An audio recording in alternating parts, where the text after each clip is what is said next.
today we have with us writer Albert Lanier. Albert's from Hawaii.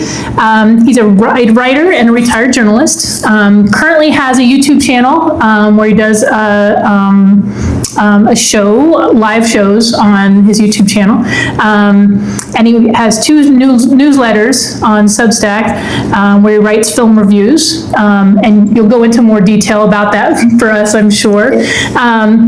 Also in 2020, Albert wrote a piece on Dr. Umar Johnson, exposing him as a con artist, titled Catch Him If You Can. This month, we're celebrating Albert's 31st year in writing. Congratulations. Congratulations, man. So tell us. Thank you so much. Yeah. Well, thank you. By the way, I'm glad to be here. I'm glad to talk to you two nice people. Great, thank you. Yeah. So tell us about what you're working on currently and how you're celebrating the past 31 years. Well, as you mentioned, I have two newsletters on Substack. The first is Final Cut, which is kind of like a film magazine. It deals with different kinds of film content. I hate the word content, but hey, it's the 21st century, so I guess I have to use it to some extent. So I have analytical essays, I have personal essays, I have general essays. There's a film item or two on Final Cut. And I just did an essay yesterday that looked at the 1998 film The Truman Show. Oh, okay. As a conspiracy film. Right. So that's available. It's called The Conspiracy One. And so Final Cut can be found at allanier.substack.com. I'll probably repeat that at the end of the show, and the interview. Again, Al Lanier, ALLANIER, .substack.com. Okay. And there's going to be a link in the description as well for your channel and your podcast and everything. Right. And the other newsletter on Substack that I do, which is also a film newsletter, is Retro Review. Unfortunately, it's really known as Final Substack for some reason. I can't get the Retro Review up there. But Retro Review started out as a section on Final Cut. Okay. And this May, I decided to make it a separate newsletter. Mm-hmm. So Retro Review is a newsletter where I review movies from the past. Okay. But it's not really about reviews per se, it's about advocacy. What I'm doing with Retro Review is I'm advocating for movies. I'm advocating for various movies and saying people should check this out, there should be an audience for it, there needs to be attention given. So that's the nice thing about Retro Review is I get to do what I didn't do in the past. I was a film reviewer and film critic from 2002 to 2010. Okay. And I covered film festivals. Actually, I covered film festivals for 15 years in total.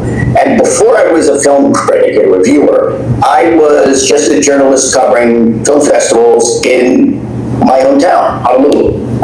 So I was covering film festivals in my hometown. And it was the only time I got to actually cover movies, or really review. When I became a film reviewer, it was the only time I got to review movies. So my experience as a film reviewer, as a film critic, is solely in regards to film festivals. I did go to some other screenings, but it's primarily in regards to film festivals. So that was the time of the year, and those were the events where I could go in and watch movies, a lot of movies, really. Okay. I think my record in viewing movies at film festivals, I went to a small film festival one year. I think my record is about over 80 movies in one film festival. Wow. That's crazy. And how long is a film festival? Is that a week? Like, is that yeah. Sorry, what? The film festival, like how long is that? How many days is that? It depends on the film festival you go to. Like Seattle, for example, their film festival I think is a month. Okay. And I did attend, not as press, but I attended Seattle Film Festival back in the 90s when I lived there. Okay. And so let's see, that's about a month. The one that I went to in Hawaii, the Hawaii Film Festival, that was, I think, 12 days. 12 days. Maybe a week. Wow. It was about 12 days. Wow, that's a The one lot. that I saw the 80 films at was a smaller festival.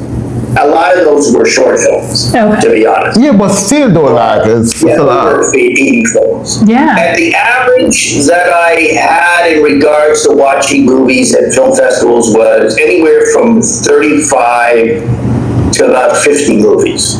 Okay. So, what got you into film critic, film reviewing? Well, attending film festivals. Okay. Covering film festivals as a journalist, as a member of the press. You know, that's what really got me. What happened was that I ended up becoming a contributor to a film website called AintItCoolNews.com, and that's where I was reviewing films. Prior to that, I was writing for a local newspaper and other publications, and I was doing roundups of the film festival and other film festivals. So it actually was a lot easier when I was just attending film festivals as regular press, as a regular journalist. Okay. It got a lot busier because I was going to screenings, I was interviewing, filmmakers and actors and celebrities. I was going to parties. It was really busy. I had to do a lot of planning. It was exhausting. I can imagine. Yeah, that sounds exhausting to me. I had to prepare extensively before I went to a film festival. So, what was the best movie you ever reviewed and the worst movie you ever reviewed? Good question. One of the best that I reviewed in terms of film festivals, I think one of the best movies, I'll just say one of the best movies I saw. Okay. I saw a number of good movies, terrific movies. I'd say one of the best movies I saw at a film festival was Crouching Tiger, Hidden Dragon. I saw that as an opening night film. That was a great movie. It was a good movie, I yeah. love that movie. Yeah. Fantastic. Yeah. It was wonderful. That was a wonderful movie. That's one of those movies that you want. If you're a reviewer, you're a critic, you're just regular press. I think at the time I wasn't a reviewer. I was just regular press, but it's fantastic. Fantastic. The worst, I can tell you the worst I reviewed was an independent film. Oh my goodness gracious. Well, the reason I'm a bit hesitant to say this is a friend of mine wrote the script.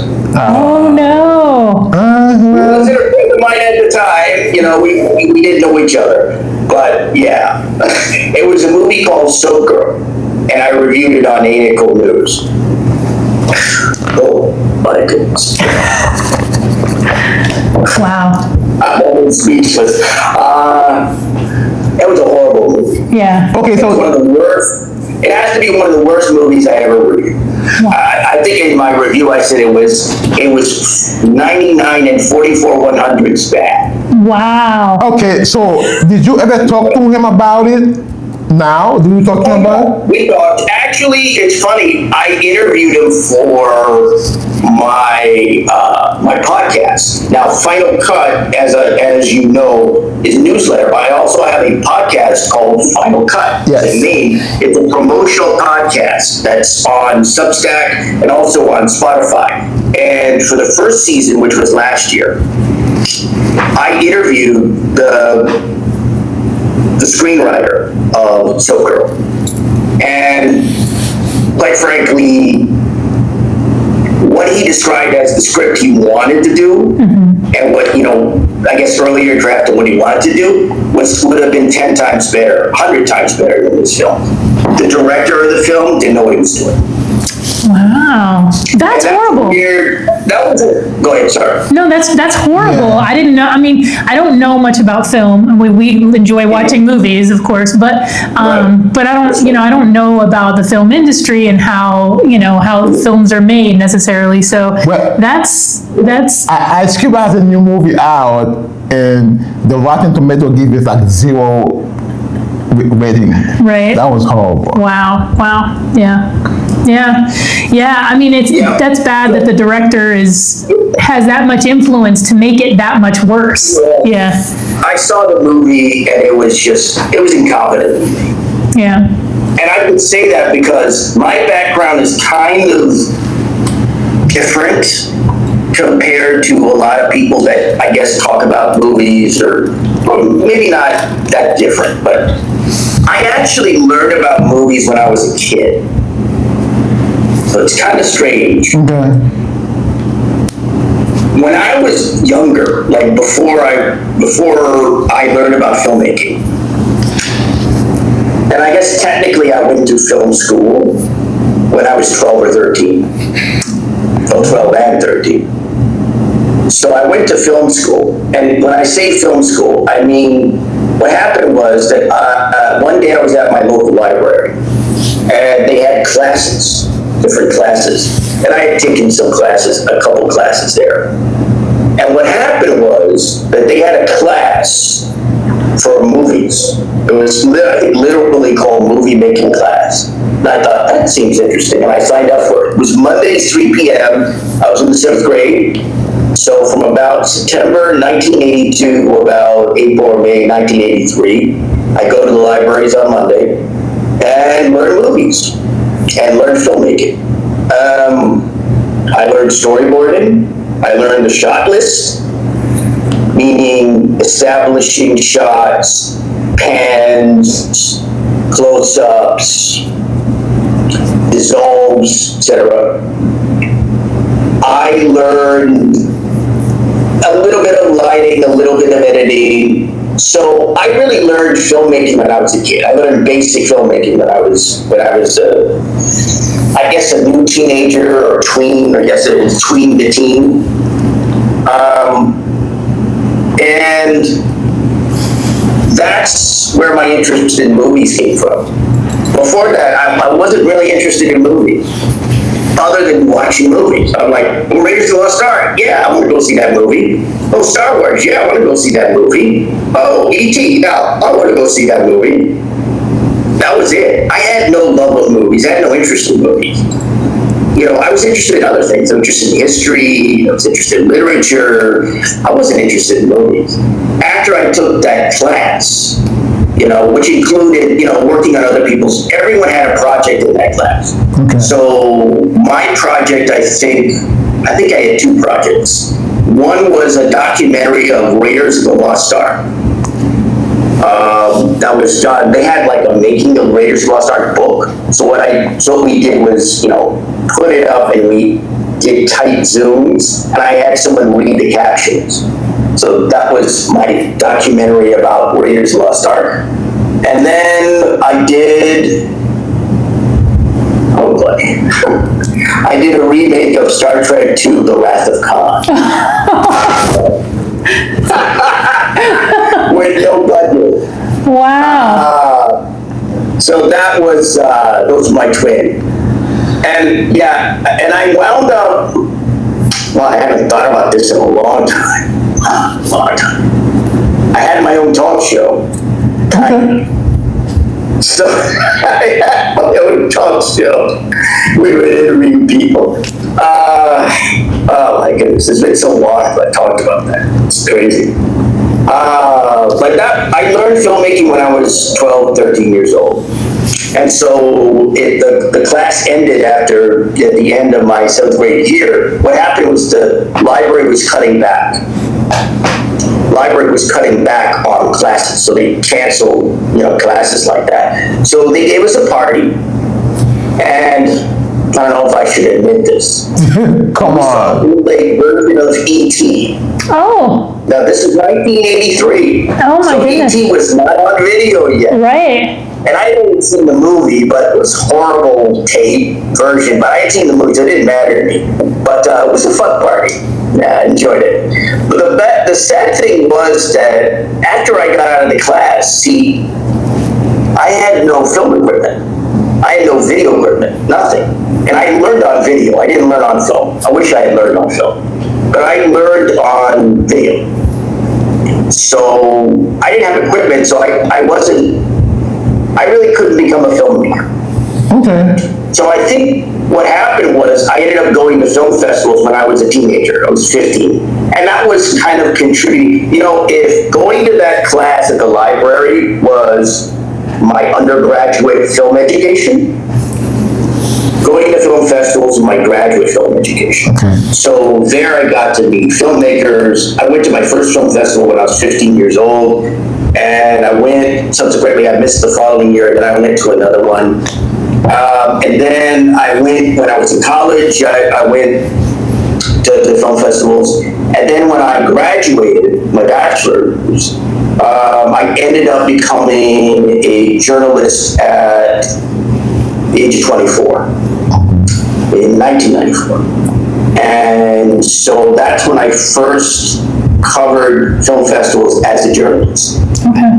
Which was an odd transition when I think about it. It was a really weird transition. It was like going into another, it must be like, a little like what it must be like if you go to concerts and you watch concerts as opposed to working backstage at a concert. Yeah. That's what I assume it would be like. It was kind of an interesting transition. It was two different worlds. Yeah. Yeah. Yeah. Very different, because I haven't gone to a festival in years. Do you miss it? Just for the audition. It's been work. And I stopped attending festival for work in 2010 was the last one, so. Do you miss it? I miss watching movies. I Yeah. miss that a lot. Yeah. I miss the parties. Parties were a lot of fun.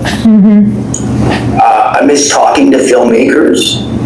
It's like the social interaction, and it's a very different kind of experience going to film festivals. Yeah. Because you're talking to filmmakers, a lot more social. You're not in some hotel room doing a junk, you're not doing the junket. You're there for a premiere, or you're there dealing with, and it's all stiff, robotic. It's okay, you're the movie star, and you're gonna tell me what I need to hear, and I'm gonna feed you questions so that you can tell me what I need to hear. It was a lot more fun going to film festivals, and you get to know people a little better. You get to know actors a little better, you get to know directors a little better, producers, all kinds of people. So throughout your journey, have you met the major Hollywood directors, producers, and actors? I've met some names, I've met some people. Quentin Tarantino. Oh yeah. I met him very briefly. Yeah. He was, I think, coming into a restaurant.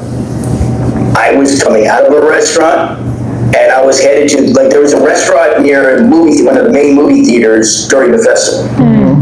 I had come to the Hawaii Film Festival, I forget, in the 90s or something. And I was coming out of this restaurant, he's coming in, and I end up meeting him and said, hi, I'm Albert Lanier. And we talked for about maybe a minute, because I'm going to see a movie. That's funny. But I really just didn't really spend a lot of time talking to him. I would love to talk to him now, but I was like, nah, I gotta go to a movie. We're very polite to each other and so forth, but he's going into the restaurant, I'm leaving the restaurant, I'm like, I got a movie that I gotta take a look at, because, I'm there That's your job. write about movies. Right, yeah. And I'm sure he would understand, but it was polite, it was like, hey, how are you? And it was nice, and it lasted about a minute. I met Samuel L. Jackson briefly. I was at a press conference at a hotel, and I met him very briefly. He's an interesting guy. Tremendous work ethic. Oh my God, he is in every movie. I think that guy made at least 1,000 movies by now. Seriously. He has the best work ethic of any actor I've probably met. Yeah. He's one of the best. It's tremendous. This is the guy who knows not so much how to succeed in the movie business as an actor, but how to survive. I'm convinced. So I met him. I don't know if you're familiar with the movie Harold and Kumar. Yes. Yeah, But I met Okay. him. Very bright guy. Yes. Very bright guy. Yeah. I wasn't surprised that he wound up working at the White House. yeah, I was not. Because he did. I think when Obama came in, because he was supporting Obama, he wound up working at the White House right. in capacity. He took time away from acting to do that. Let me see who else. If you've seen the movie Kill Bill, Yes. Sonny Chiba. I met Okay. him. Very cool. I met him. Jeez. I'm trying to think. So many people that I met over the years. So what are you thinking about that? Let me ask you a question. Out of all Tarantino's movie, which one is your favorite? Fair question. One of my personal favorites is Reservoir Dogs. Thank you.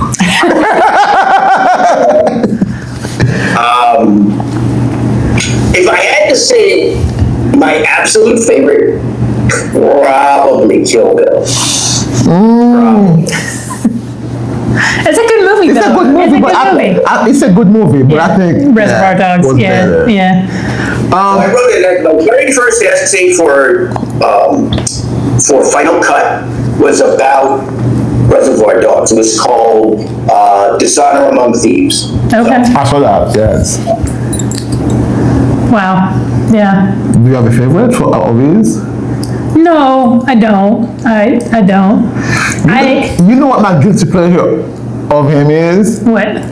From Dusk Till Dawn. Oh, that's a good one. Like, okay, most people don't like it, Right. but somehow I love that movie. You know what I mean? It's like, I love that movie. It's an old movie. I think it's supposed like 30 years old now. Right Yeah. now, yeah. Yeah, Yeah, that was a good movie though. yeah. Yeah.